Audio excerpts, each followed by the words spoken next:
کیسے پتہ لگتا ہے توفیق؟ یہ نہیں، بڑا سوال ہے، اللہ کی طرف یہ سے ایک بہت بڑا سوال ہے کہ توفیق کیسے ملتی؟ بعض لوگ سمجھتے ہیں کہ توفیق کا مطلب یہ ہے کہ اللہ پاک گلے میں پٹا ڈال کے گھسیٹے گا، نہیں، تو میں پھر ہم سمجھتا ہوں وقت کے ساتھ انسان بس ہمت کرنا، ہمت مردہ مدد خدا۔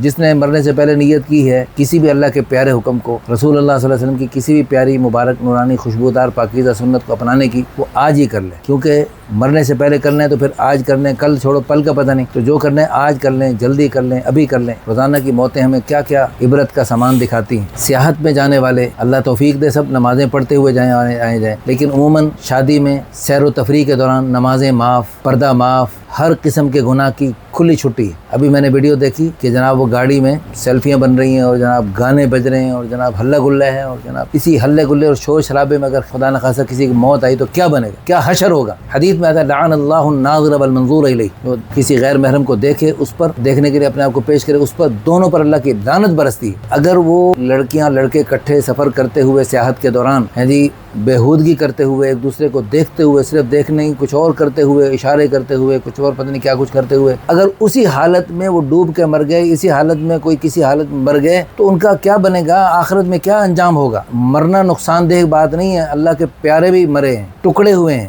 لیکن ٹکڑے ہوتے وہ اعلان کر کے گئے فزت ورب الکعبہ، رب کعبہ کی قسم میں کامیاب ہو گئے۔ اور فرعون جیسے بدبخت بھی مرے ہیں، جب مرتے مرتے اپنی ناکامی کا اعتراف کر کے مرے ہیں کہ ہم ناکام ہو گئے اور ذلیل ہو گئے۔ تو اللہ کے پیاروں کی موت مرے، اللہ ہم سب کو شہادت کی موت نصیب فرمائے، سعادت کی موت، اللہ کی رضا پر مرنا نصیب فرمائے۔ اللہ کی رضا میں ہمارے جسم کے 1000 ٹکڑے بھی ہو جائیں تو بھی ہم الحمدللہ کامیاب ہیں، اور اللہ کو ناراض کرتے ہوئے کسی حال میں بھی مرنا وہ ناکامی کی بات ہے۔ تو اللہ پاک ہم سب کو توفیق عطا فرمائے۔